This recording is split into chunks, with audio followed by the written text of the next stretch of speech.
Welcome, welcome. This is a Public Eye with the Open Mind. The Honorable Pearnel Charles is with me. My name is Ronald Thwaites. We've been doing the Public Eye for nearly 50 years in various forms. Oh, yes. And happy to air it on the bridge. You know why? Because through all that time, having the privilege of talking to the Jamaican people, yes, we never had the unique link with those abroad. And one of the mistakes of our independence period, is it not, Mr. Charles, that we have less cared the zeal and the concern and the devotion of the equal number of Jamaicans, or is it more by now? More Jamaicans abroad. Hear that now? Yes. I believe so. Yes. I think the statistics show that about 3 million something. We don't have 3 million here. No. And that is a trend that's likely to continue for all kinds of reasons. And so we need to talk to them. We need to relate to them. And that's what the Bridge 99 is set out to do, isn't it? Well, that's why I say, when you say the public eye, I say the public ear. The public ear. Okay, fine. I'm willing. Now, that's what we do. Let me tell you the connectivities on the program. The WhatsApp and text line is 876-551-5782. And the studio line, is 876-676-4996. You're welcome to be in touch with us. I'll give you the running order of the day a little later. I believe one of our guests today is former Ambassador Curtis Ward. Oh, Lord, Mr. Ward again. Who represented Jamaica at the United Nations. And I'm anxious to look at some... He was given an award, right? Was he? Recently? It might have been. It might have been. I'm very interested... I don't know why she's hiding. I'm anxious to look at our foreign policy as we go ahead.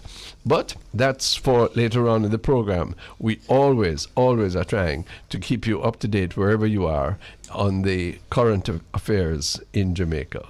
One of my issues that I'd like to share with you, with our listeners, and with you, Pearnel Charles, has to do with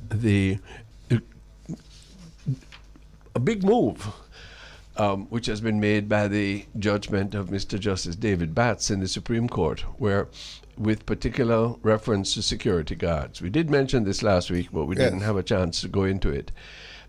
Those, I believe, 20-odd thousand security guards who are normally employed on a contractual basis, which means that they do not have to deduct statutory dues. They're not protected by sick leave or pension or anything like that. Although they're on their own. They're on their own. They say that the contractor is own account getting his money and he has to do everything. Yeah. But they are not contractors because they don't get the job from the original owner. Right. No. So they go through a security company. That's right. Who provides them with all kinds of amenities, but also keeps them at bay in that they do not have the normal rights that a worker has in Jamaica. They don't fall under that. Now, in my view, two points I'd like to put to you. First of all, it is interesting that this extraordinary change that this judgment brings about is as a result of an action in court rather than by the initiative of the legislature. Yeah, but an action in court brought by the government. By a government agency. Government agency. The National Housing Trust. That is correct. Sure. And they took the thing to court to say just what we are saying that the company should do. Yes. But no, we in the sense of being individuals. Yes. But I am concerned when one looks at as we always do, given our backgrounds and given the need of the country, we look at the texture of governance in the country. I think that it is both. I think it is disappointing for me, but also good in another sense that we have a system where the arms of government, the executive, the legislature, and the judiciary are co-equal and they are independent. Yes, and they can assist one another. Yeah, good. For example, in this case. Well put. In this case, I know that Vin, and I'm going to call Vin Morrison and myself, have spent almost 2 years fighting the security guards to join the union to get this benefit that Mr. Batts has now said they should get, which they haven't gotten yet. No. Don't follow me. But we have given up on them because what? When we fought with them, some of them who did not want to join get back to the management, and those who were fighting with us to join them up to get exactly what they're going to get, they were dismissed in many instances. Which leads me to the second point that this raises, because my view, general view, is that labor must lead development. Yes, labor. Why must labor lead development? Because it is they who. It is from them that any economy derives its surplus. Yes? Yes. Okay. And in terms of the majority of persons in any society, they are the laboring class of at different levels, but the laboring class. Yes. And thirdly, they are, in terms of the overall social composition of Jamaica, they are the majority. Yes, but could you stop there, because an employer just called me while you were talking and to say, tell Ronnie, yes, the worker puts in when my investment initiates. Sure, but in other words, if the employer, if there are no new management, new business, the worker cannot come in. So it's either equal or we must make an assessment. If he who has the money make the investment, borrow the money, pay everything, and then invite others to come with them, which is important, or if both of them should be equal. Well, you see, while I accept your correspondent's argument, I carry it further. Yes. Because his surplus, his investment, his capital, if you trace it back, is largely derived from the surplus labor value of the very workers who are now dependent, whose descendants are not all the way running. Very often. Not all the way. Because Mr. X goes to the bank and he borrows he has a X role. Amount of money. Yes. He may have some. He has a role.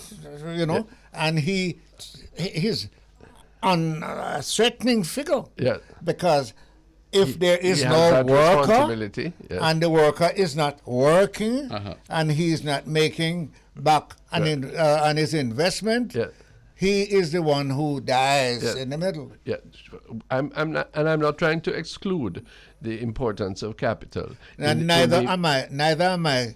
In all that I'm saying, I'm carrying the argument for us to see both sides. I'm not saying that the value of the worker to initiate the development of your capital, if that wasn't there, where would the capital be? And therefore, I'm telling the premier labor leader in this country over many generations, I'm saying that accepting all that you say, it's a weighted argument, because labor labor, because of the way it is structured, the way it is remunerated, the subsidiary position that it is given in relation to capital, needs more attention, needs a greater emphasis on equalizing their position than does capital. We have it exactly upside down as we welcome Erwin Clare from the Global Connection and the Ira Jam in the United States. Erwin, greetings, and join our philosophical argument. Greetings, gentlemen, and I have to start off by saying congratulations to Team Jamaica, because by now, gentlemen, you'd have known that we sent a team to the robotics competition in Geneva, Switzerland. And I must tell you that this team from Jamaica was sponsored by the Union of Jamaican Alumni Associations, and they came second. Oh, that's nice. That is powerful. Sure. That is big. And robotics. For me, that is more all triumph based upon genuine effort is to be congratulated. But when it emerges from the field of science and technology, such as robotics, for me it is of a higher order than when we jump 2 inches higher or run 5 seconds faster. And may I tell you a quick little thing that a man asked me, Mr. Charles, how Jamaica and everything so? Every sport that come we innate and we come first and come second. Well, this one is it's the sports of the mind. Yes, sports of the mind. Sports of the mind. With 2 million people. Yeah, excellent. No, the point is we're well tallow, but I'm anxious that we should see our successes in terms of the things that can have the most reverberative and follow-up effect on our future, the future of all of us. And a triumph in robotics is very much more in that direction than some of the things that we give, not to you, Mr. Charles, but we give OJ and OM for. Listen, gentlemen. Yes, well. But you know, I go back to the kids again here, because quick story. About 3.5 years ago, I took the first robotic kit to York Castle in that country area there. And would you believe that in 2021, it was last year, yes, York Castle emerged as a top school in Jamaican robotics. What is this saying? That the youngsters are attractive to this kind of situation. And if we can have more of this in our schools, and we see a lot more schools participating, I think it's a viable instrument that will replace some of the alternatives that our youngsters are picking up today. And to see our team go to Switzerland against the Japan, against the United States, the German, all those countries, and coming out second, that is significant. You know, two things. First of all kudos to the Association of Alumni of Jamaican Schools for sponsoring them. That's exactly what they must do, and they deserve every praise, those who organized it. One. Two, I am accepting all that you say, Erwin Clare. You know what we're doing in Jamaica very often now? We're taking one swallow and saying it's the summer. Yes? We're building 20 houses and patting ourselves on the back till the skin is raw, when we need 20,000 houses or 200,000 houses. But don't discourage us that we have made a start. No, not at all. But I'm saying call it for what it is. It's a start. We should be doing better. We should be doing much better. Yeah. Jamaica, look here. In Jamaica... That's right. We could be doing much better. Well, exactly. Yeah. We have a whole heap of talent and resources and ability here, you know. Yeah, but please, don't let us dismiss Erwin in saying he made that big move clearly in Senton. Clearly. A school where big boys like him could go, little boys like me could. Little boys. Yeah. But I saw just a quick one. Northern Caribbean sent, I forgot what was it that they did. Way abroad and came first. But of course. But yes, we're doing well. But then what you need to do is to take the 1-1 first and second, and scale it up. Yes. Scale it up. And I want to make a point too, derived from what I'm hearing both of you saying. York Castle is a United Church school, eh? Oh Lord. Yes. Northern Caribbean Methodist. Is a Seventh-day Adventist school, Methodist. Yeah. Okay. And are you claiming one and you giving me one? No. What I'm where you coming? Methodist. What I am asking for affirmation of is that when we are looking at how our education system has developed and can develop, yes, the religious bases of it, the institutions that have given personnel, tithe, all those things to make these institutions foundational are not second-rate partners. They must be equal partners with the state, and they must insist that the principles and values, whether it is of Adventism or Methodism or Catholicism, are given pride of place, and not simply, that was you in the past, now we are in charge. Just run it. I don't know, make this statement. The religion. Yeah. Whatever, whether it's a 7 day, 9 day, 10 day, first day, second day. Yeah, this man. That religious atmosphere in a school where they know God, where they preach at prayers in the morning and mean it. Yeah. You're not going to find much of that fighting and cussing in there. Well, no, Mr. Clare? Yes, sir. Haven't we got an answer right there? No, seriously. Yes, we do. I'm tired of it, because you don't have to be, this is no holier than thou situation. But what we're saying is that young people, we draw excellence as a nation from our human talent on the basis of principles and proper values and habits that are inculcated. Why are we not doing that? Why we not do that? And Ronnie, you need to add to that the history books don't have as much as the Bible. Agreed. Well, listen. Right? No, listen. To train the mind of those children. But what's it? My children and your children. I was fortunate. I had to 13 texts every 13 weeks, and if you don't know them, you're in trouble. Erwin Clare, forward. Listen, we're at that point now where we need a global commercial break, because when we come back, I know by then we should have a very important guest. Ambassador Curtis Ward is coming on the line. This is a Public Eye with Ira Jam and The Bridge 99. Soon come. Welcome back to the Global Connect, where Ira Jam connects with The Bridge 99 FM with Mr. Pearnel Charles Sr. and Reverend Ronald Thwaites. In fact, I almost said Junior, only because I saw a notice recently, Mr. Ronnie Thwaites, and I'm addressing you now, where one Minister of Agriculture by the name of Pearnel Charles Jr. will be in New York in November. And we're looking forward to that, because it's been, I think this will be his first sojourn in his capacity as Minister of Agriculture. So I'm quite certain that many in the diaspora are awaiting with a bated breath. Well, I hope so. Well, I hope that he carries some message from Ronnie.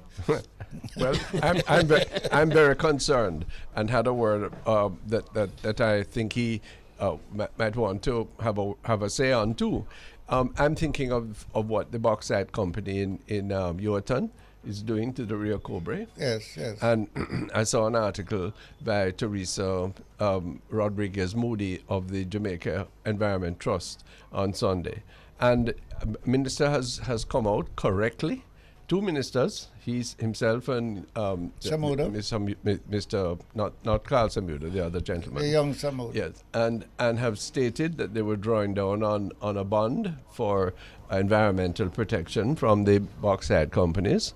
Yes, and what this article averred, and I'm certain of her facts, is that this is a repeated pollution of the Rio Cobre. Yes. It is hurting not only the people, Erwin, who depend upon it in Kent Village and throughout the course of the river, but it is sabotaging and killing agriculture down in the Portmore irrigated areas, okay? Yes. Which is becoming a good breadbasket. Yes, it's killing them, and that the people, after all of the protests, all of the promise, have not got 1 cent of money to rehabilitate. That was my next question. Have mercy, man. No, I know a little bit about how government works. So does my colleague, the Honorable Pearnel Senior. Yes, and you as a minister, he as a minister can do nothing or very little to ensure the prompt delivery of that which he has promised. Yes? And therefore, we end up having to defend something which is contrary to what we have promised, contrary to what we believe, and inimical to the very people we are sworn to serve. What kind of damn foolishness is that? And hold on, Ronnie. Let me hold your temper a little. Those people who are not assisting to carry out those programs take your money cannot lose election. No, and them can't lose job. Who cannot lose job. No. Whoever comes and say, welcome, sir, we're waiting for you. Well, you see, this now becomes a situation because he will be at a town hall forum on Friday, November 11th at the Consulate General of Jamaica in New York. When we hear argument like that, the challenge becomes now hearing from our leaders tell us of opportunities and things that can be done. Yeah. If that is not taking place, then there's a factor of accountability and trust here. Because why should I know? Why should I know be believing? It has nothing to do with the gentleman. Yeah. It has to do about the whole process here. Because if we look back, if we look and see these things, this was well documented. It got a whole lot of acclaim. Yeah. And if that cannot be resolved, then why would I not be taking up my resources to invest in agriculture in Jamaica? Because that's what his trip is all about. Yes. And it should you know, Erwin, let me just tell it to you.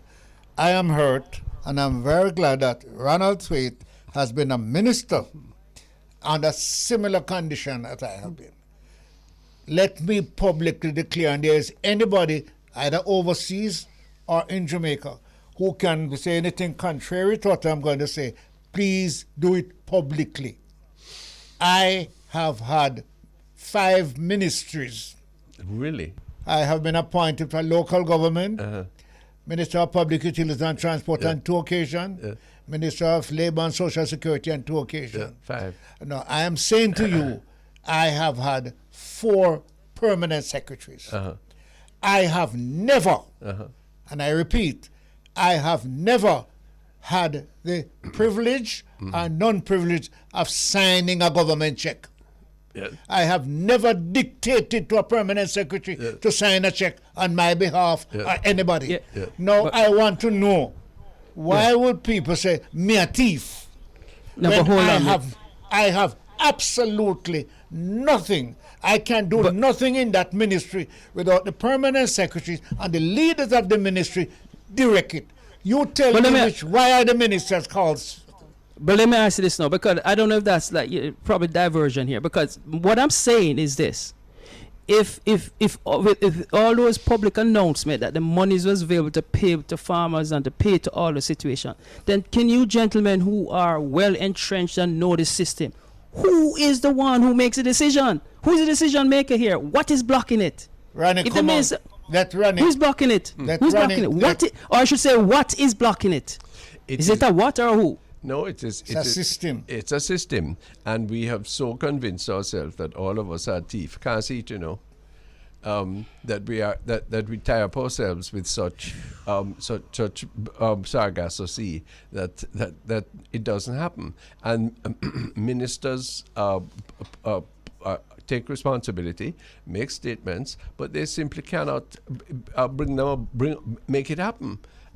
And when it does, it's often late, it's often partial, and it defeats the very purpose that was intended. Let me hold on though. Are you telling me yes. Ambassador Ward is on? Okay, Ambassador Ward, good greetings, welcome.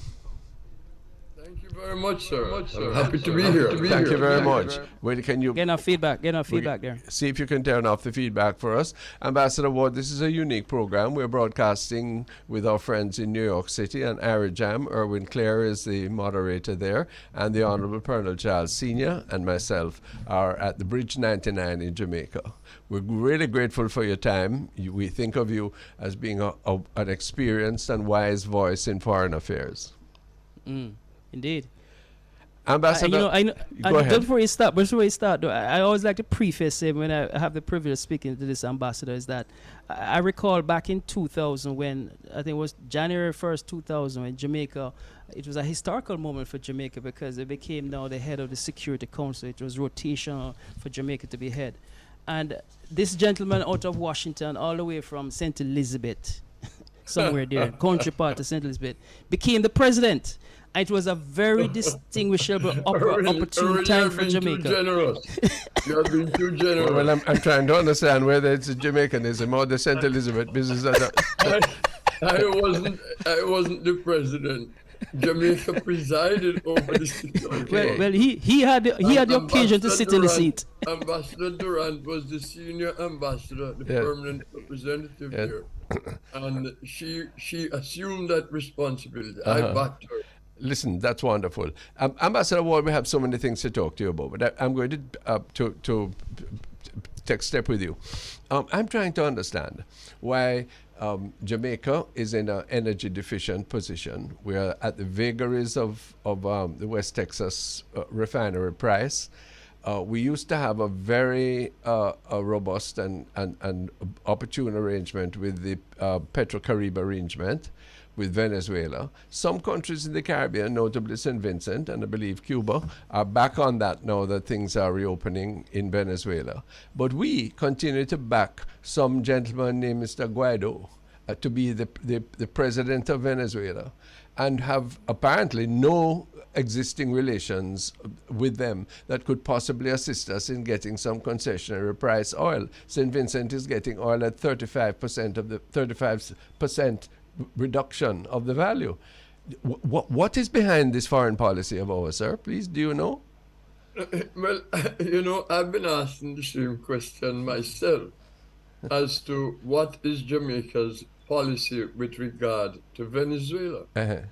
And there has been no transparency with regard to that policy.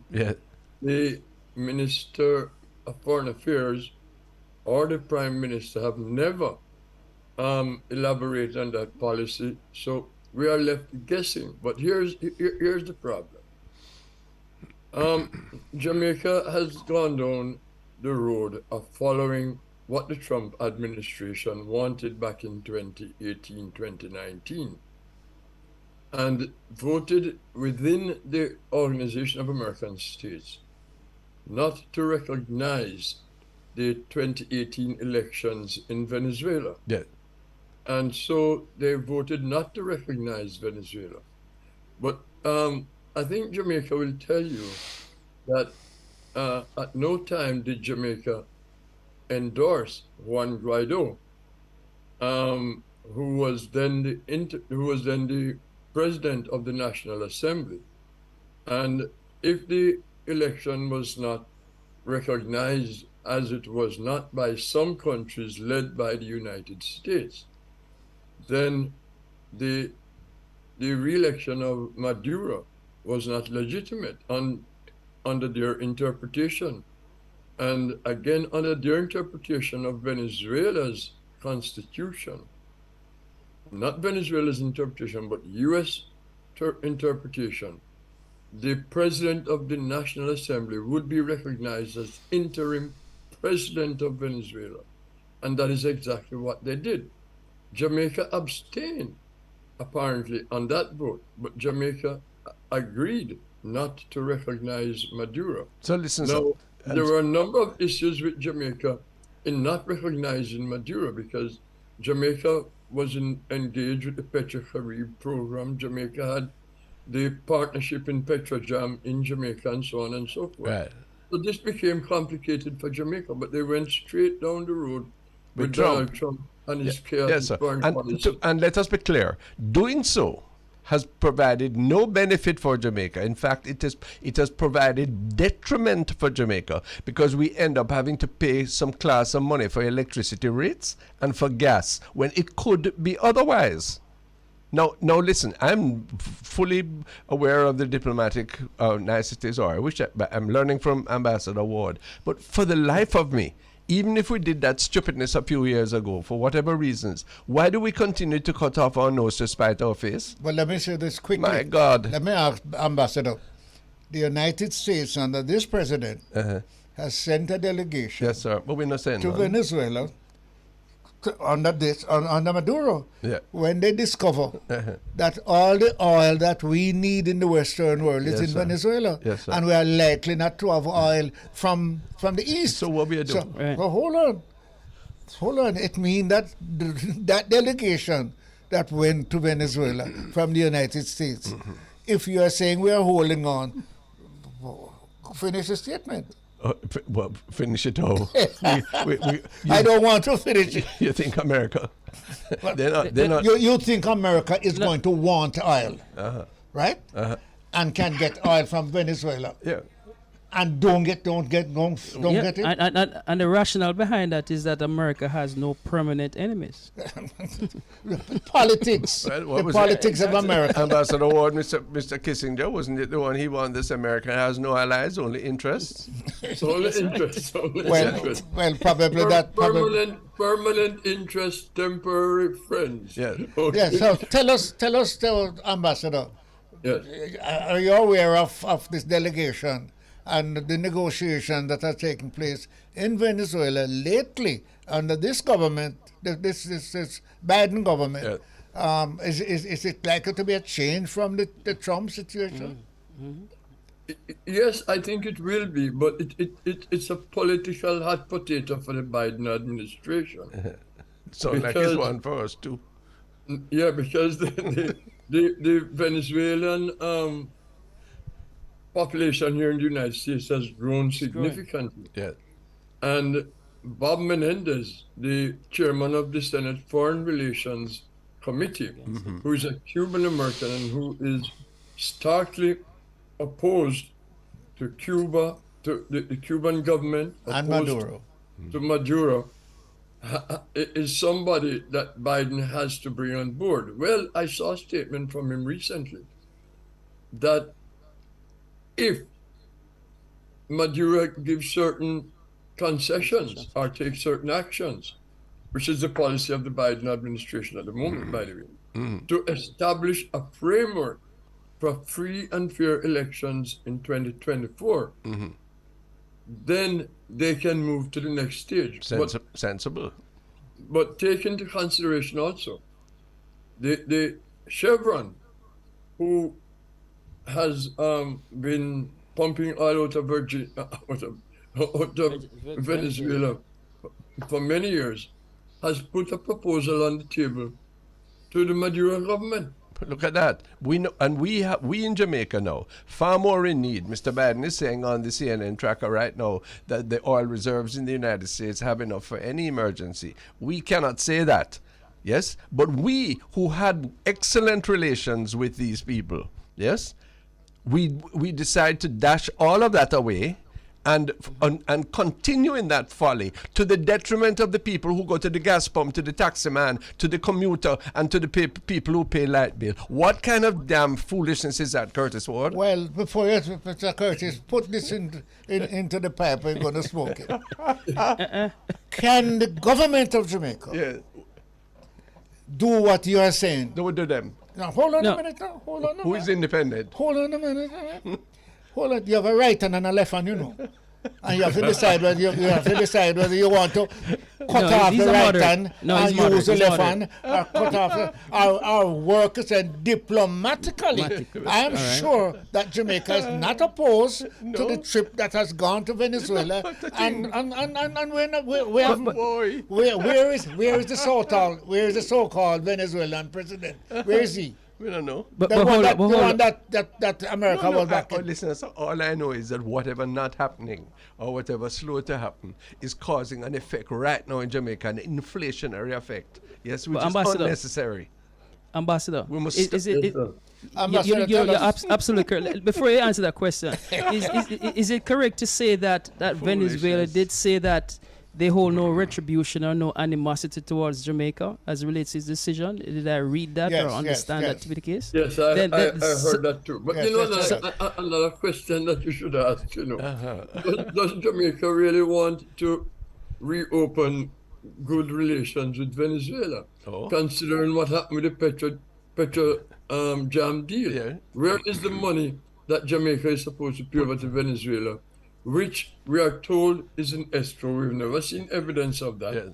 We are told it is in escrow because of the sanctions against Venezuela, which prohibits financial transactions through the banks and so on and so forth. What does start get afraid now? Because if you are even remotely right, then it's thief thing. No, how does foreign policy go? How does foreign policy Ambassador Ward, Mr. Charles, Mr. Clare, go in relation? Come we pivot a little to Haiti. Haiti is our nearest neighbor, is our blood brother and sister, yes? And them broke the back of slavery and the colonial rigor in the 18th century, yeah? And the OAS, what am I do with regarding Haiti? What is CARICOM doing? Yes, we supported, we voted for Trump's satrap to be Secretary General of the OAS, which now Nigel Clark goes find out that him not so right, and so him come out. Where is the consistency? Where is the independence? Where is the pride? Where is the non-aligned status that we have prided ourselves with over the generation? Tell me I'm wrong. But listen, you're not wrong, General. You're not wrong. But hold a sec, because I want us to take a break there and consider what Ronnie just said just now. When we come back, let us take a sip of water, coconut water, come back and deal with those issues. Here, course is. Go ahead, Ronnie. I stop skin up. So come back. This is a Bridge 99 FM and Ira Jam, Ambassador Curtis Ward, experienced Jamaican diplomat. Thanks very much for being with us on The Public Eye. This is the Bridge 99 FM linking with Ira Jam in New York City. Erwin Clare and the Honourable Pearnel Charles are with me, and the Honourable Curtis Ward, our ambassador, is our guest. Well, I finished my bromide a little before, so. Erwin, let me say this to you. I know Ronnie wasn't on television a while ago, but the blood from his heart has been transferred to his nose and his jaws, right?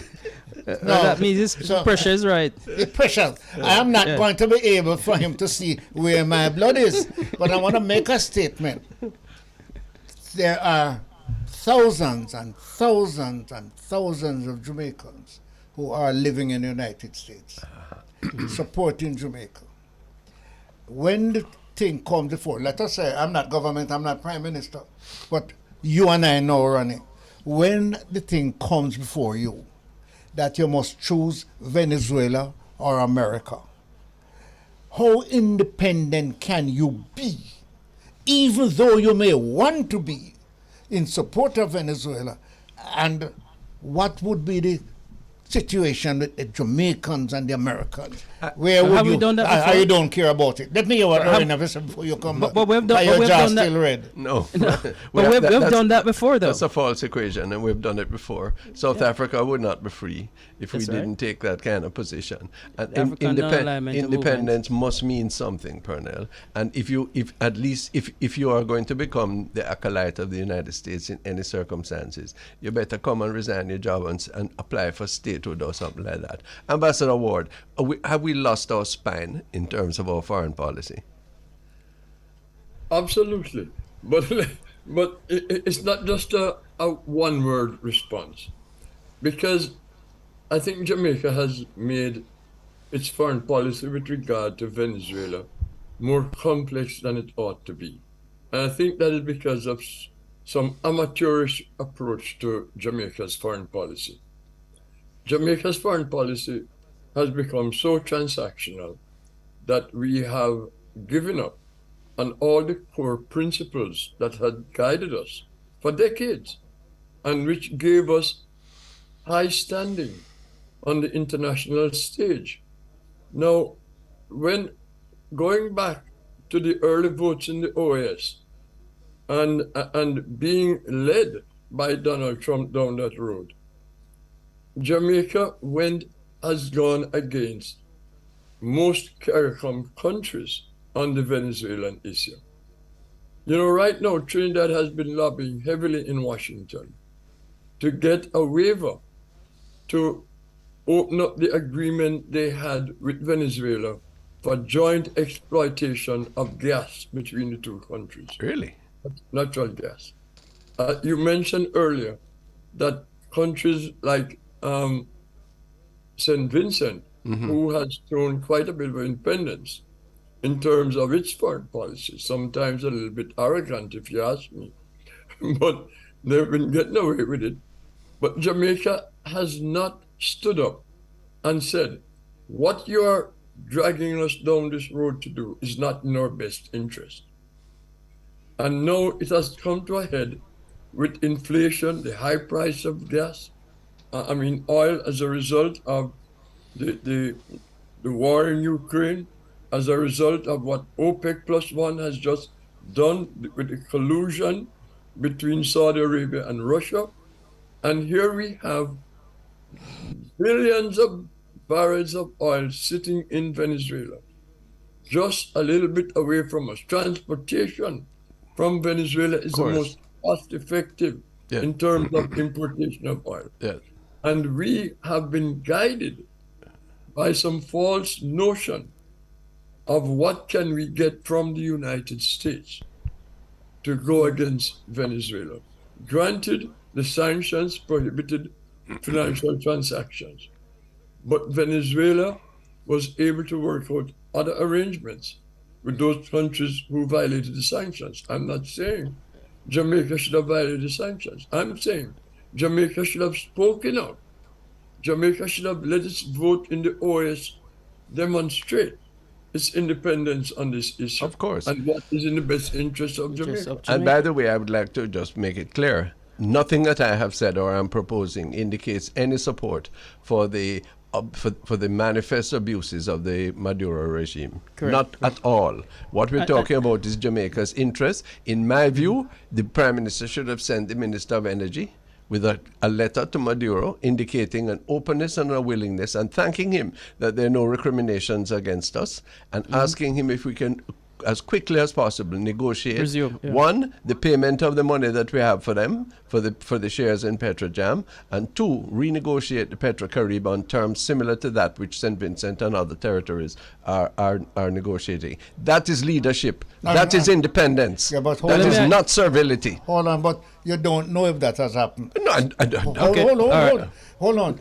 Neither can I speculate it has. Hold on. The ambassador made a very important point in our previous discussion with him. We stood up, just as you are saying, against the United States for Cuba. Yes. We stood up and point taken. Today. So women will do it. Again. Hold on. yeah, but you know. Hold on. In other words, what you are saying, same thing you do for Cuba. Do it for Venezuela. Do it, act on principle. But you know, Ambassador, you mentioned about transaction.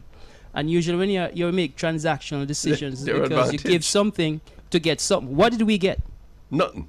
Nothing. No, we sat except we did get something, Ronnie. We got a visit to Mar-a-Lago. I'm sit down at the kitchen door. What a disgrace. What a disgrace. My Prime Minister and my Deputy Prime Minister will sit down at the kitchen door and wait on Trump. What a... how did Trump come in? No, but that was what happened, remember, 2 years ago, sir? But we're past Trump long time. No, Trump was there. Yeah, but we're past Trump. We're way above Trump now. So the question is now, the way forward. Ambassador, what would you advise as the way forward? Because we have to find solutions on this situation. We're going to Rwanda, and we can't go Venezuela. What foolishness is that? We're going to Rwanda. Yeah. Don't know. Prime Minister, the wife. I want my friend of Reddit to listen to you. Everybody. No, my friend of Reddit to listen to you. You're pressuring me today. All right. Listen. The way forward, Ambassador. The question you asked is not a very complicated answer to that. Ronnie alluded to that earlier when he asked, why don't we send our energy minister down to Venezuela? We don't even have a diplomatic mission open in Venezuela right now. But we still can travel to Venezuela. There's no restriction on travel to Venezuela. And Jamaica is a sovereign country. What does Jamaica want is the question. Does Jamaica want to reestablish a good working relationship and access to Venezuela oil so the Jamaican people don't have to squeal every time they go to the gas pump? So that the light bills can be reduced. And the dollar come under pressure. We must want what is the best interest of Jamaica. If that is what Jamaica wants, then Jamaica must, in the same way the U.S. is sending or has sent the head of its Western Hemisphere affairs, Brian Nichols, to Venezuela to negotiate, we must send either our energy minister or our foreign minister to Venezuela to sit down and determine what it is we can do going forward, so that if and when the time is right, we don't have to stutter and try to figure out what to do. Just a couple of weeks ago, down in Peru at the OS General Assembly, Jamaica didn't help itself by abstaining on a procedural resolution again to debate the issue of the representative of so-called representative of the National Assembly, which, by the way, no longer exists because its term has expired. Okay, but its representative is still at the OS, and Jamaica couldn't even agree to debate whether that representative can be legally seated at the OAS. We've lost our bravery, we've lost our purpose, and we've got nothing.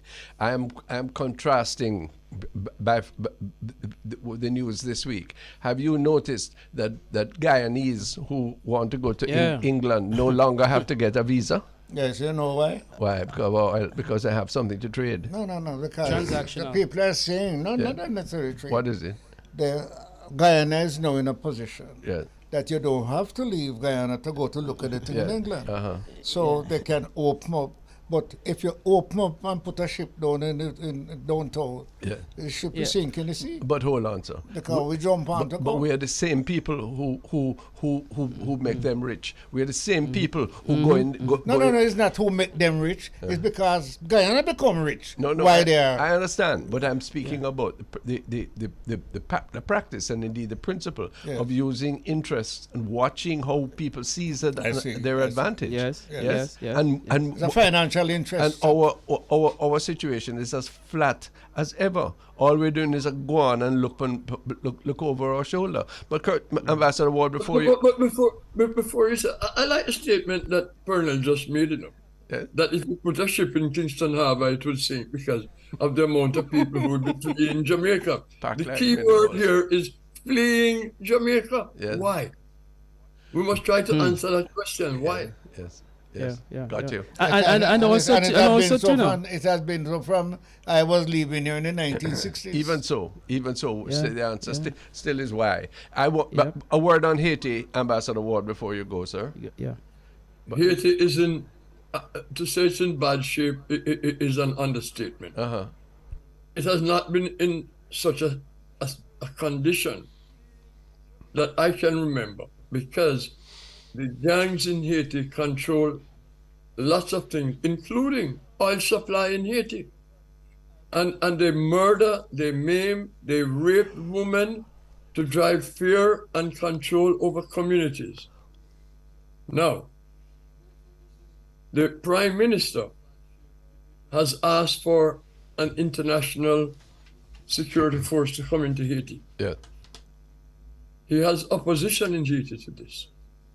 And one of the problems over the years is every time any outside group, including CARICOM, attempts to help Haiti, there is pushback that Haitians must solve their own problems. Well, Haitians have proven time and again that they cannot solve their own problems.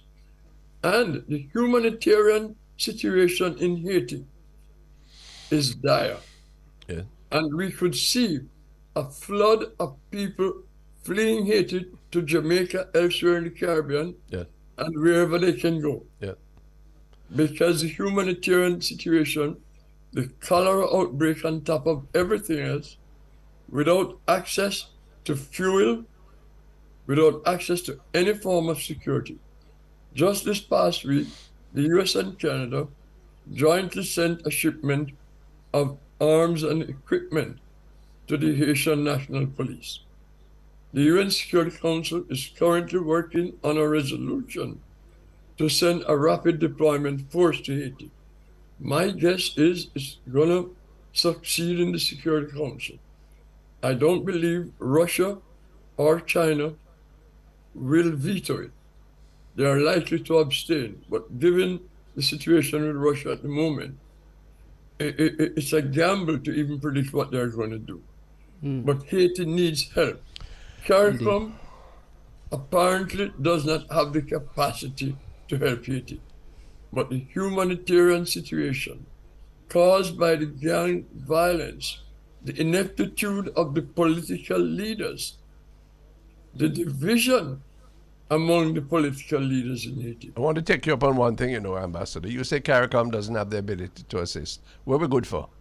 CARICOM has the ability, if we can't send soldiers and police, I accept that. But we can certainly exert, or appear to exert, a far more proactive lobby on behalf of the Haitian people. Yes? Than we have done now. It's distressing. And the OAS has similarly behaved like a eunuch. Yes, and at the same time, sir, I want to get in the last sentence. I have been told reliably that boats from Jamaica are going to Carpathian, on the peninsula closest to us, Lekai and those places, not Carpathian, are carrying fuel, because fuel ration and expensive there. Yes. And those boats are bringing back what? Guns. Yeah, guns. Oh, God. That we come to? No, but hold on. After Dirty Bookman? You are concerned with that? Let me ask you this one, because this is my concern. Yes, sir. If we look what is going on in Haiti, and my wife has asked me, please don't say, so I'm not going to say all of what I said to her. I am worried. Of course. That Jamaica, yes, with this gang business, killing police, killing wives, killing children, right, is as on the same highway. And if we don't block it off, all those who have mouth and can't talk, one side who have eye and can't see, who have ears and can't hear, listen to me. You are heading in the same direction. Mr. Charles, I hope the minister, the commissioner, and the prime minister heard you just now. Anyway, gentlemen, it has been a great chat with you today. We never have enough time here. Ambassador Ward, always doing great works in the diaspora. Thank you very much, sir. Grateful to him. And we catch you again come next week. Sometime soon. Thanks again, Ambassador Curtis Ward, veteran there you Jamaican diplomat, joining Erwin Clare in the Global Connection on Ira Jam and the Public Eye on the Bridge 99 FM. Time for the station break. When we come back, more talk from us, bringing you up to date with the Jamaican scene and inviting Ralston Hyman, financial analyst, to give us a dipstick view on the state of the economy, inflation going down, unemployment going down. Is this the swallow and the summer that we've been looking for, or is there more to say? Soon come. Thanks for being with us on the Bridge 99 FM, that special station that reaches out to the diaspora, that links in an indestructible way the affairs of the nation and the affairs of Jamaicans all over the world. The Honorable Pearnel Charles Sr. is a co-host. Later on in this segment, Ralston Hyman, the financial analyst, will pick apart from us some of the data, the economic and financial data that affects lives. Everyone who goes to the shop, everyone who pays a bill, everyone who looks at their salary and sees if it can stretch. Couple of things on the international scene, though, Mr. Charles, before you leave the Jamaican scene. Yes. Are you yet confident to say to me that we are a little better off in Jamaica now than many of the countries around us? Yes. From an economic and cultural, social point of view. Yes, I am. But that doesn't give me any comfort. And hold on. Don't go to answer a question I don't ask you. The man from ready to say, Mr. Charles, don't make me call you down, you know. oh, little more go wet, man. Can call you down. But then he read me and say, Mr. Charles, you are running a friend now, man. Yes. But Ronnie, the truth is this. The truth is, we are not out of the woods. Mm-hmm. And we are not, we're slowly not coming back, still going forward into the woods. Because the inflation, when I went to Coronation Market, to find man asking me $300 a pound for cabbage. Wow. 150 to 200 to 300. I say, listen, when the next cabbage come in, we come back. But listen, you see, let me make a position clear. I understand and support Nigel Clarke's approach to economics. Yes. He's very sensible and knowledgeable of world conditions, and it is very important. If I say this is not derogatory, from an accounting point of view, yes, of the need to avoid excess expenditure. Jamaica cannot run the budget as we have tended to do sometimes in the past for all kinds of reasons, good and bad. Yes, I understand his conservatism. Yes. My complaint about him and the government is that while you do that, which has its effect on what social programs and capital expenditure, etc., what we are doing is continuing to waste a lot of that which we presently have. For example, every ministry has leakage all over the place. I noticed that in the preparatory notes today, Lafayette is reminding us that Dr. Nigel Clarke has announced that the government will be updating the public sector staff orders of 2004 to increase, this is maternity leave, etc. Okay? Yeah. But that's one element. That's a good element. But certainly in the ministry that I had some responsibility for, we wasted a lot of money. And therefore what we have to do, yes, is not tax people more, but make sure that every dollar we spent is well spent. I'm going to say something that you're going to agree with me, but it may bring me some non-friends. Look at the patching of roads. Yes, sir. And I know rain is falling. Yes, sir. And I know that the contractors know rain is falling. Mm-hmm.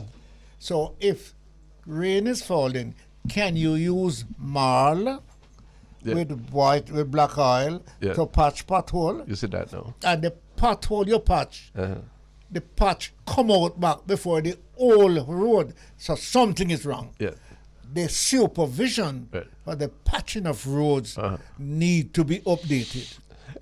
I'm willing to accept that. You know it as well, better than I do, given your long experience in that. Now, the other thing is that we're not leveling with our people, because even the fixing of roads. Look at the nightly news that we're seeing now, where people are vexed about the road conditions, they're blocking roads, etc. Somebody has to come straight out to the Jamaican people and say, "What you know, having Baba Green Road on every piece of road in Jamaica is simply not affordable.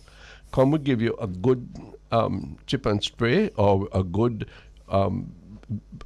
unpaved surface, and you're gonna have to. We have to accept that. My road, your road, okay? In order that we can spend the money that we have on things that will earn us money. Now, good roads earn us money. We know that, but there are higher priorities." Sir Charles. Ronnie, before you move from that, you recall what has happened to me? Yes. Brockstone, Charles. Yes, sir. And I not only hundreds of women. I criticize you then, but I support you now. No, seriously. You know something. That is why the bridge has brought both us together. You know, we are supposed to be an example. Yes.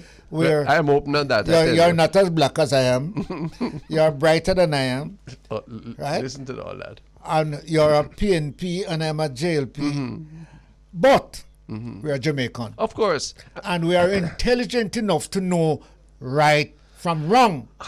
And we can make mistakes, but when the mistakes are explained to us that we have made a mistake, we must accept it. And correct it. Now, when I look at the comparison, here we have people, I think of people who are in authority now, and they listen to all of the protests.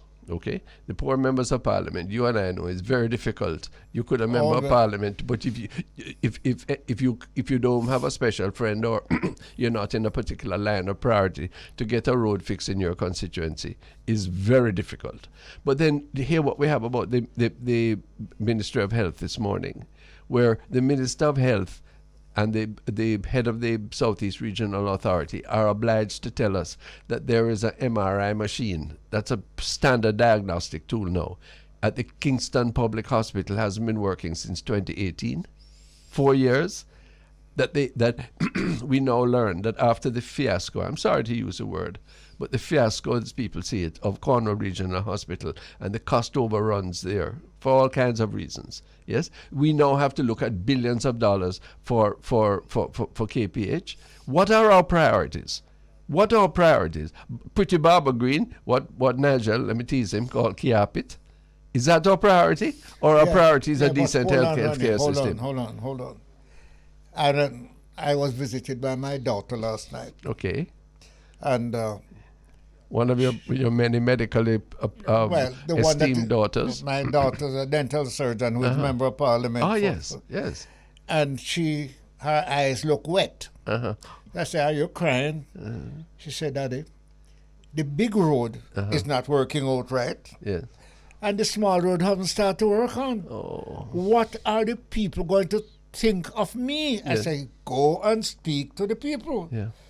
The truth is, they have the wrong thing fixing roads. Yeah.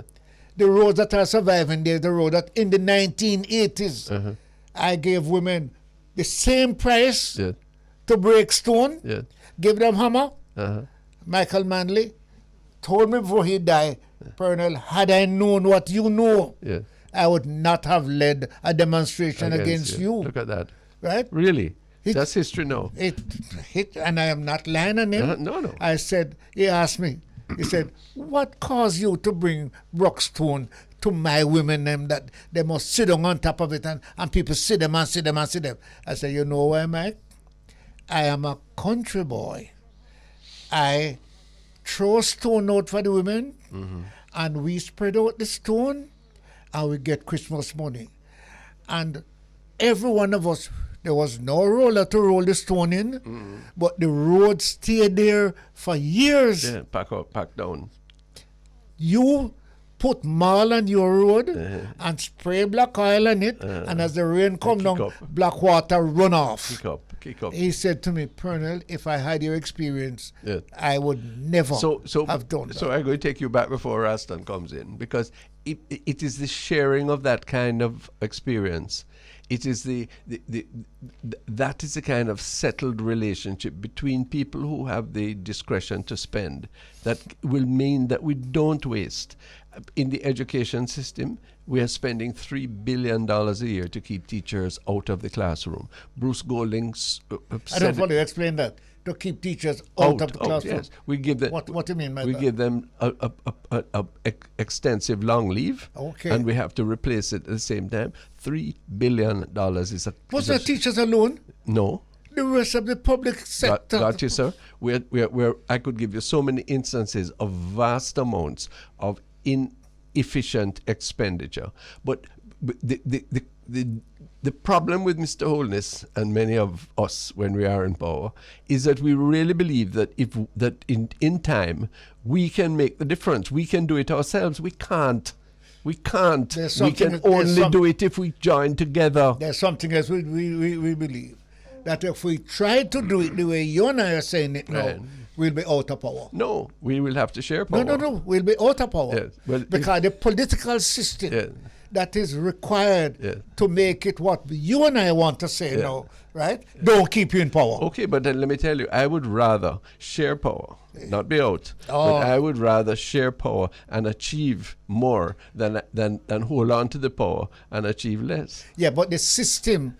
No, I grant you the system. Power. No, it doesn't exist. The system to share power is in your head, and you have been putting it in my head since we are here, but we have been able to put it out into the heads of others. No, I am a coalitionist, and I believe that we could do better if we put aside our pomp and pride and our desire to be first in the kingdom and decide that we are all disciples and apostles with a short period of time, with limited resources, but with tremendous grace of man and God in order to make big differences in our land. You know, you have just preached a sermon. if those who hear on your side could agree with you, then my side would have no alternative but to fall in line. Well, but we are still fearful that that presentation I made a while ago is only from you. Well, no. Well, I believe that common sense would prevail. You have no idea. Just before we begin, you have no idea what concern I have for the Minister of Education. She may not appreciate my concern. But no. I know what difficulties she's going through, especially after COVID, especially the fact that so much more money is needed and she can't get it. I would love to help her. I don't want any power. I don't want any money. I don't want any notice. I would just love to share my experience and any little talent, or not, if not me, anybody else who can bring something to the equation. But the political system and the political presumptions that we make that impossible. Why? Because the system that we operate with, Ronnie, is not one that share the view that you run into it and Pearnel Charles is expressing. So how do we get there? Okay, so how are we going to explain? We can't get there with the first past the post. No. Because anything you do, you drop in one. Yeah. And you drop in one till the next man take it. Yeah. And you have to rerun it again to get back.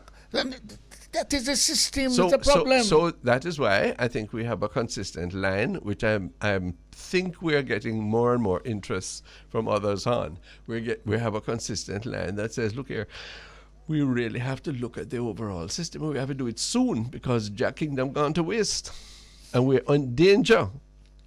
We're in danger. You know, one of the big plank that is not active in the system, the private sector. Mm-hmm. The private sector can, in my opinion, put more pressure in a positive direction than the both political party. And the third party, which is listen, I mean, last night, I have to tell you this quickly. I sat and watched the television news. Is there anything good in your kingdom? Yes. Is there any news that can come over that you can make your little child look on TV? In Worsley, there's one station. We call it. Let me call it because I respect them. The TVJ. Yeah. Do you notice that when the nightly news before it come on, they have one thing say that don't put the children. Don't put the children.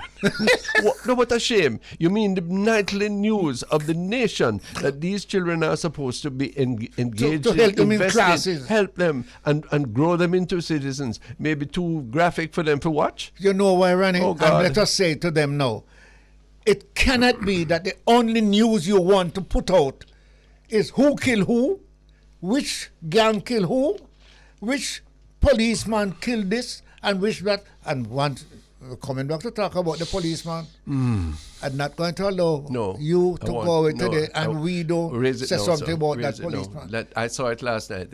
Let's tell our listeners, this is a guy who get the honors on Monday.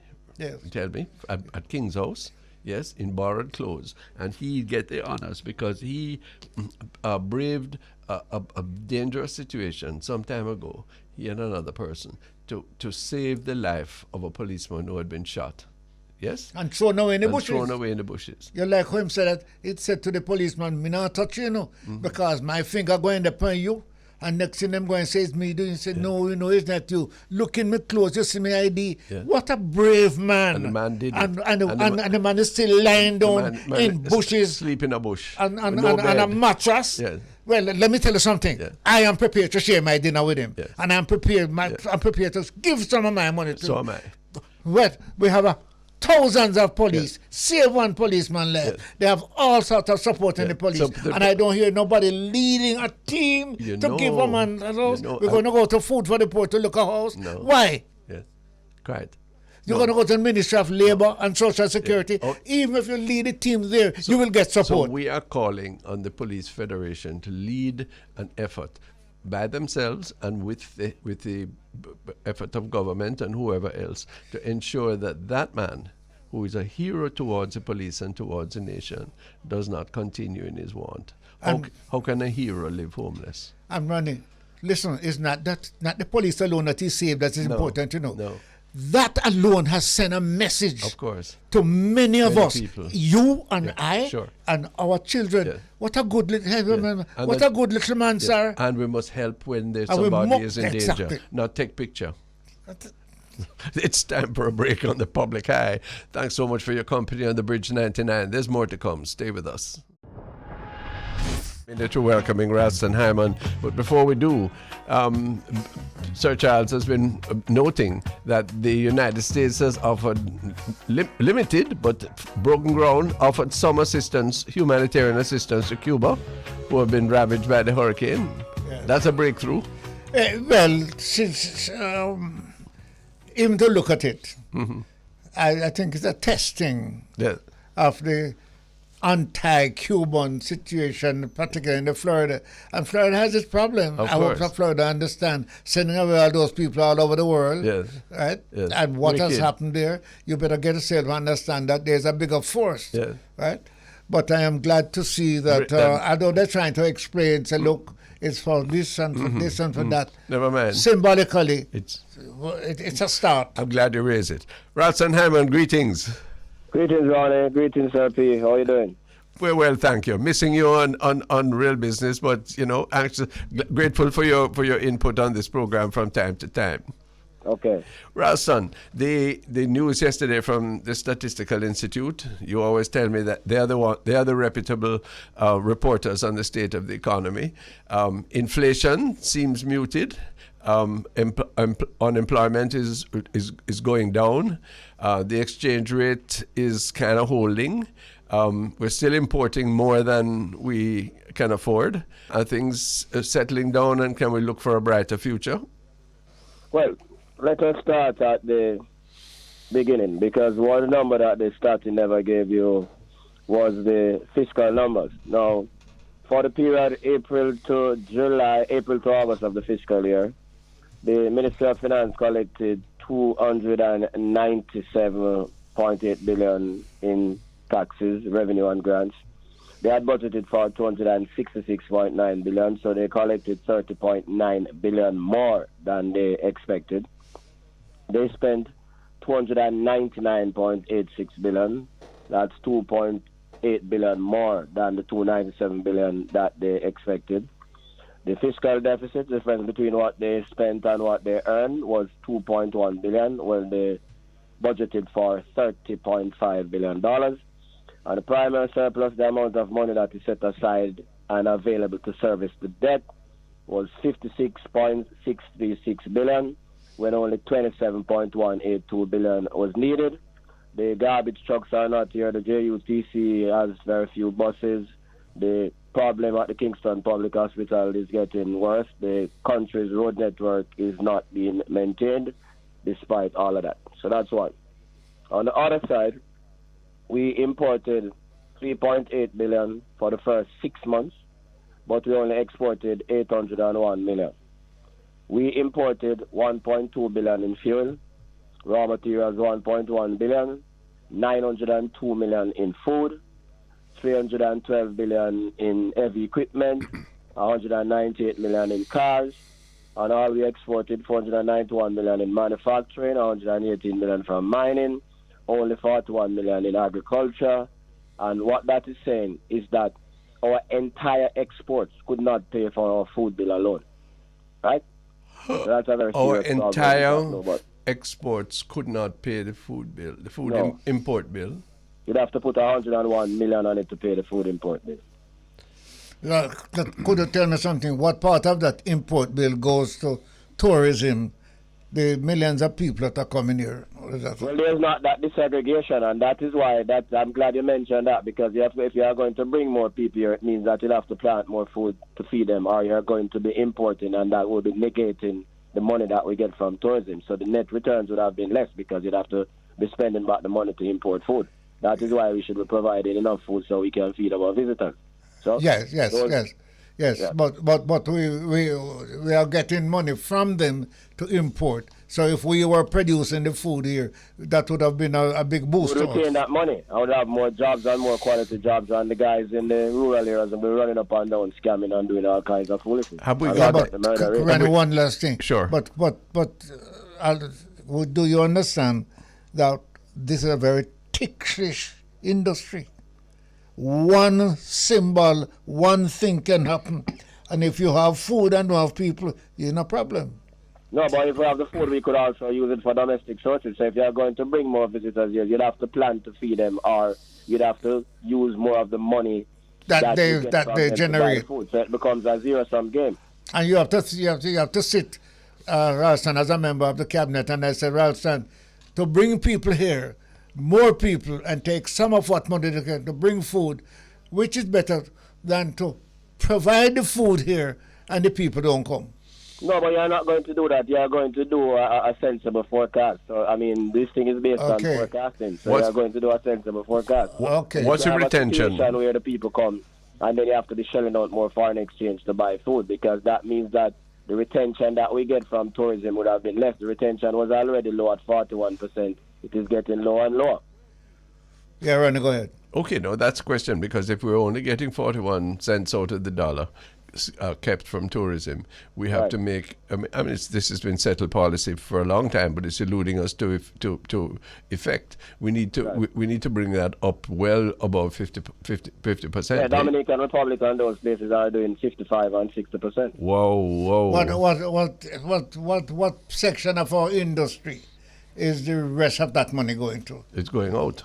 Going to the hotel industry, going to what? That money stays overseas to buy the food and some of the equipment that goes into the hotel and all that. Service centers and the servicing of the industry. Right.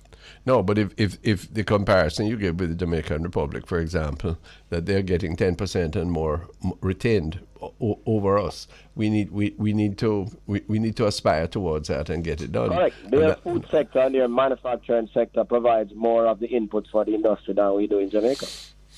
Yeah. Well, is it that we are not examining what the tourists need and provide it, They are not productive enough. Minister Bartlett always tell the market that the tourists need this and the tourists need that and the tourists need that, but we're still not providing those things.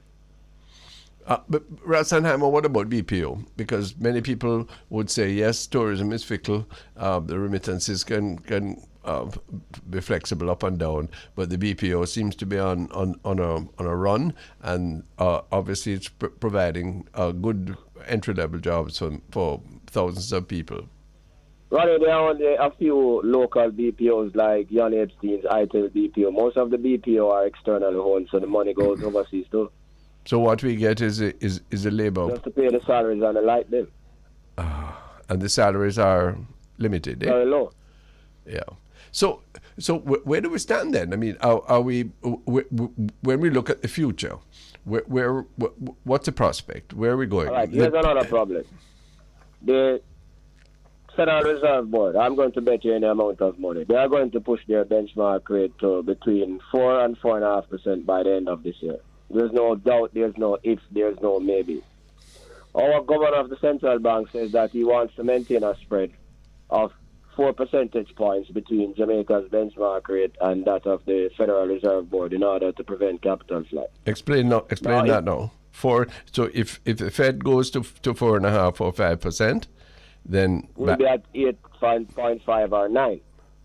So it means that our mortgage rates now will start be going up to 10%, 11%. It means that those who use credit cards to run businesses, they'll be looking at 40, 50%. It means that those who have a mortgage will be harder to keep your house. So a significant problem, and it will shrink the economy some more. Now, back into what Statin told you yesterday about the growth that nobody is checking. The growth in the economy during the second quarter of this year was only 4.8%, although the economy was open more than the previous quarter when we did 14.2%. So what we're seeing is a rapid deceleration of the pace of economic recovery, and note it's recovery, not growth, because of the tight fiscal policies being carried out by Minister Clark and the high interest rate regime being carried out by Mr. Biles at the central bank. So the rate of recovery is decelerating, although the economy is completely open now. I need to unpack that a bit. First of all, the comparisons, when people hear it, and the regular news doesn't give this, is a comparison with last year. Of course, when we were in the middle of the pandemic. Precisely. Yes, so that it's not growth, it is catch up. Yes, we are catching up. And we are catching up at a slower pace than last year now, when the economy is open up more now than last year. So in the first quarter, we could look at 14%. Now we're down to nearly 5. Second quarter of last year, it was 14.2. Now we're down to 4.8, although the economy is now open more than last year. Are we looking at those countries around us to see what the country is? Well, we are doing as good than some countries, but we are decelerating rapidly. You see, I'm concerned about what within the general, I can't say leveling off, but of inflation. The people I'm mingle among are having more and more trouble when they go to the supermarket. Yeah, man. Is that? I mean, where is the ease there? What is going to happen? Well, we haven't seen any initiatives to ease what is happening. On the contrary, Mr. Biles says keep the rates going up more. All of those things are going to be priced into goods and services because businesses are now faced, as John Mafood telling you, higher energy costs and higher interest costs. So they have to pass on those things to the consumer. The consumer is on fixed income, low-paying jobs, so they are going to experience a lot more difficulties. Yeah. So if we are saying that we are going to follow the Fed, and the Fed is going to push the American economy into a recession. We have already seen 2 consecutive quarters of decline. The labor market is still strong. Bank of America says they'll start losing jobs at the rate of 175,000 come January when all of these rate hikes are backed up into the system. So we are going to have a serious problem. Minister Clark says that we are not going to go into recession. Well, yeah. Well, I would say to the contrary, and all the international experts, they are saying to the contrary. So Minister Clark has to say that to defend his position because he's the Minister of Finance. But based on the data that we are seeing and what we are seeing happening in Jamaica and what Mr. Biles is doing at the central bank, if you notice, the rate of growth has decelerated recovered from 14.2 to 4.8. The next quarter, it is going to be lower. And when the U.S. finally hits the recession, we are going to go into recession. There's no exceptionalism about that. And the policies that himself and Minister and Governor Biles are pursuing will push us into a recession, because he's sitting on 56 billion and not spending, and Governor Biles is raising the interest rates. Why would they be spending it? I mean, are they saving it up for an election war chest? Is it that? We have been putting him under pressure, and he's telling us that he's coming with a supplementary estimate by the end of this month or early November to rectify some of the problems in relation to the garbage collection, the buses and the roads and the situation with the hospital. So we're waiting to see. Okay. But Ronnie asked you a question a while ago, which is politically tricky. You not being a politician on the seat. Are we looking then that there's going to be a heavy expenditure going forward? Importation and otherwise. Here's the problem. That is why I'm telling you about the rate increases. The rate increases both in Jamaica and in the U.S. cost Jamaican taxpayers money. So in Jamaica, Mr. Biles is raising the rates. So that is going to cost us. And every time the Federal Reserve Board raises interest rates, it also costs us more, because 62% of the debt is denominated in United States dollars. So the higher interest rate regime and the interest cost is going to eat out a whole lot of that money that Minister Clark has by the time he's ready to spend it. So that is going to be a problem. There will be no heavy expenditure. From your point of view, Ralston, we're not getting any benefit from what he's doing? From what he's doing? From what Minister Clark and the Bank of Jamaica governor. There's no benefit that you see there right now to stabilize and move forward with what the economy or so forth. Yeah, well, you can't be just stabilizing in this environment. You have to be moving. So you have to be investing in your people. You have to be investing in infrastructure, and we're not doing that. Everywhere you go around Jamaica, the people will tell you about the problems related to infrastructure, roads, water, hospital, education. The criminality is just totally on the loose, which is also affecting tourism, because recently the State Department issued a travel advisory for all of Jamaica, not just some segments of Jamaica, all of Jamaica. But that's a short term. The crime is not short term. The crime is becoming entrenched, so they are not going to lift that until you do something that makes any sense about that. So we need to see more investments in the people and more investments in the infrastructure. Right now, the people are feeling it. They are not getting any benefits from what is happening. The people in the financial sector and the people who S&P represent, they are the ones that are getting the benefits. But surely the increased employment is offering people benefits? Well, yeah. But as Kristalina Georgieva said, you're working, but it still doesn't feel like you're working because your wages are low and the prices are high. Well, we need to be creating better quality jobs. So we need to be focusing, for example, how we can create more jobs in the energy sector, how we can create more jobs in the agricultural sector, how we can create more jobs in the manufacturing sector. Yeah, but where's the shortness of that being exposed? What is it that we should be doing to make this happen that we're not doing? This is, all right, so what is it that we are... I am not following, huh? All right, what is it that we are not doing that we are not supposed to be doing? Yeah. One, we believe that sitting on $56 billion when only $27 billion is needed to service the debt doesn't make sense. So we believe that first thing, the most basic thing, clean up the garbage. Get the garbage trucks and clean up the garbage. We believe that you need to restructure the JUTC, cut the subsidy to the JUTC, get a smaller and better fleet of buses. We also believe that you need to be putting more money in the education sector. We also believe that renewable energy, you need to provide more incentives for people to go into renewable energy, because we cannot sustain this energy bill. OPEC plus Russia, they are not going to be, when they cut the 2 million barrels per day, if they see the recession dragging on prices, they are going to cut it again. And remember, a whole lot of politics is in this thing too. President Putin, Mohammed bin Salman, they are on the other side of the West. So they are going to ensure. So the energy bill is going to be a train wreck. So we need to be focusing on renewable energy. So the minister needs to provide some incentives, spend some of the money that he has on the people and on those sectors in order to accelerate economic growth. 6 months ago, we thought that the Jamaican dollar was on a a slow slide downwards. It seems to have stabilized, not revalued, but stabilized. Why? Mm-hmm. But here's the cost of it. Governor Biden said he spent $1.7 billion US dollars, and he has also pushed up the interest rate. So it's a double whammy. Pushing up the interest rates, it costs us on the taxpayers' end, and it also slows down the economy. And the reserves are being eroded rapidly, and we are not earning enough foreign exchange. Those are short-term measures. If you notice, the dollar is now back up to 154. Not sustainable. We need to produce and earn more foreign exchange. That's the only sustainable way out. Take me into the broadest a world scene that affects us in Jamaica.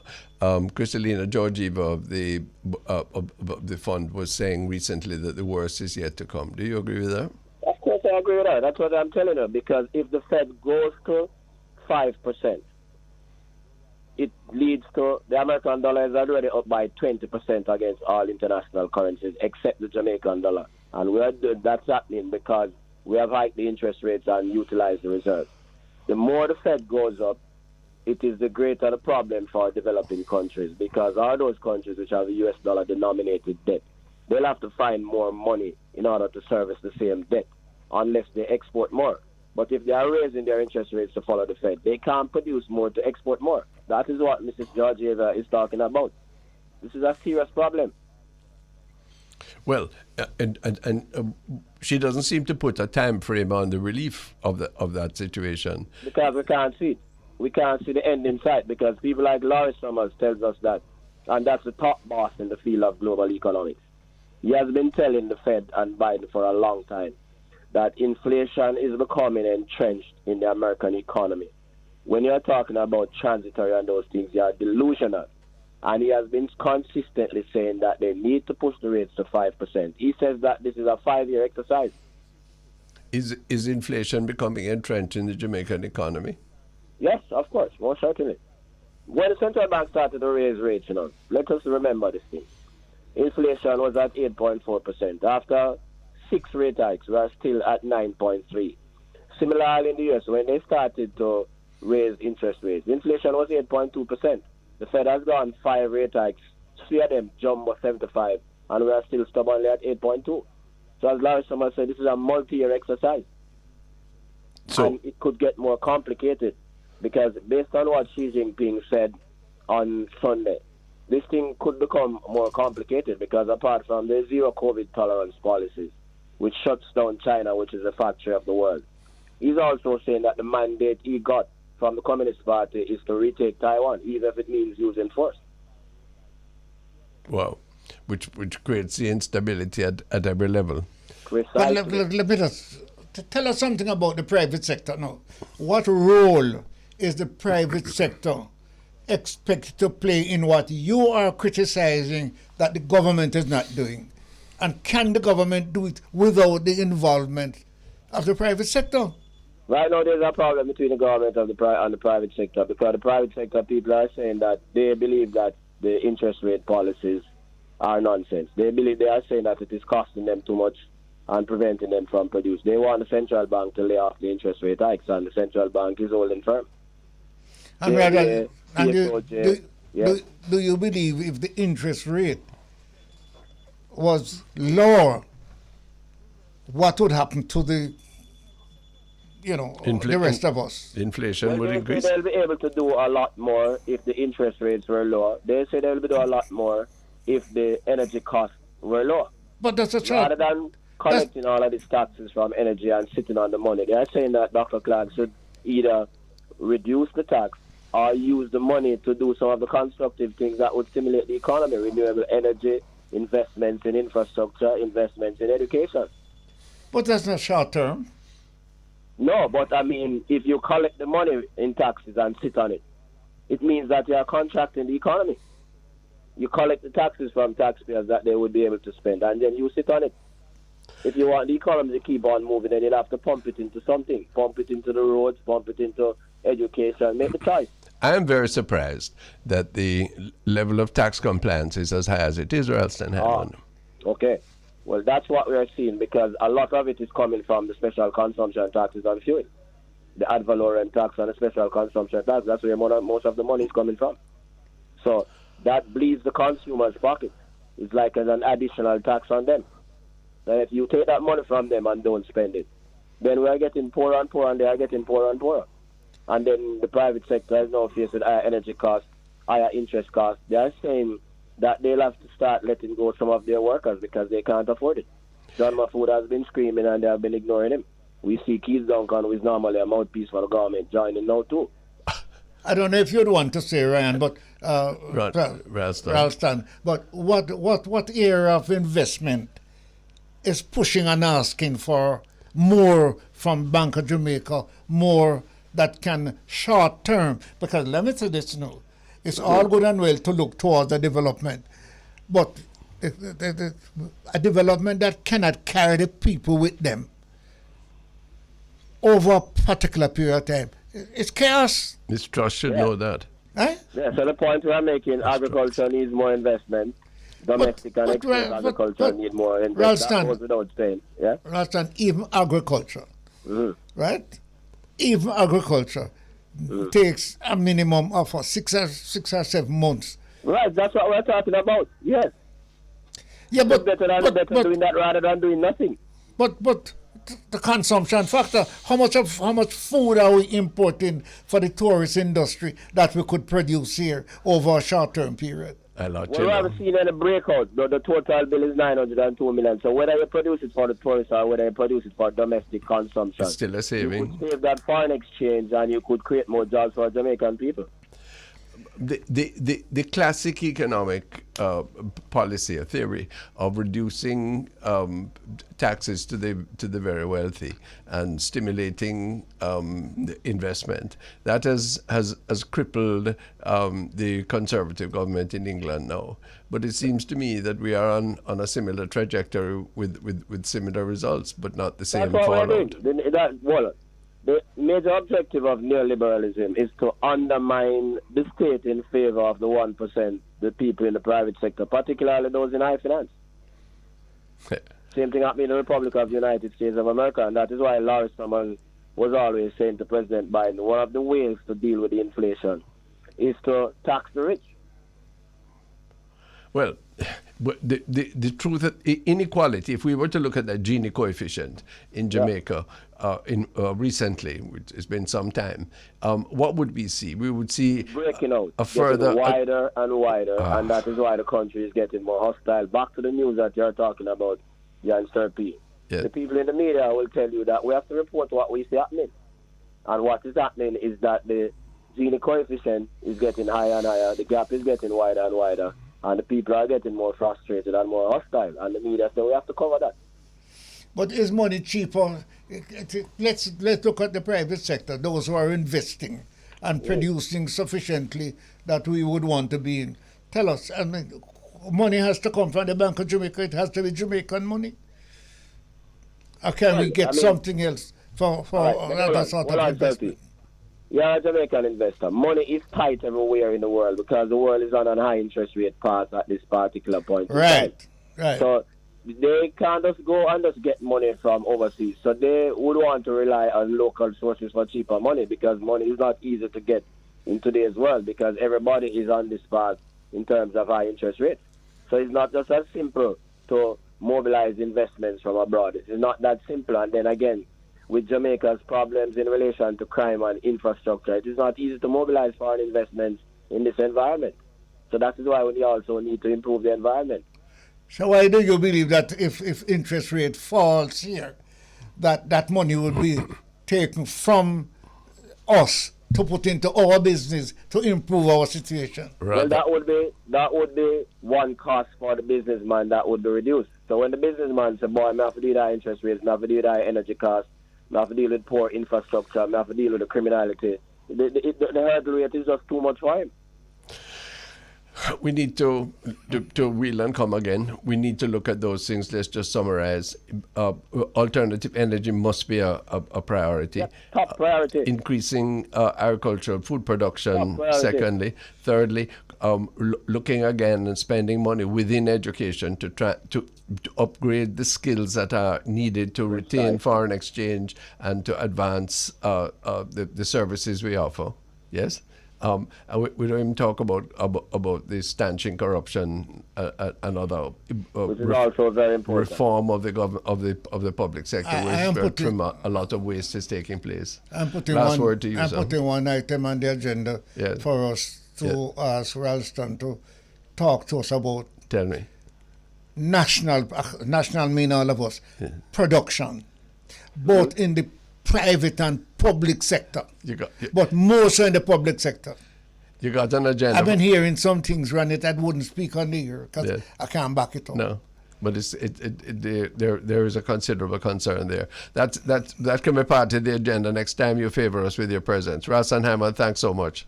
Most certainly. Okay. All the best. Okay. Financial analyst, producer, and presenter, conceptualizer of Real Business on Power 106. Often a visitor on the bridge and the public eye as we look at the fiscal and monetary policies affecting all of us in Jamaica. Bringing to a close this edition of the Public Eye. Sir Pearnel, thank you so much for your company. No, we are going a little further, because we need to talk about.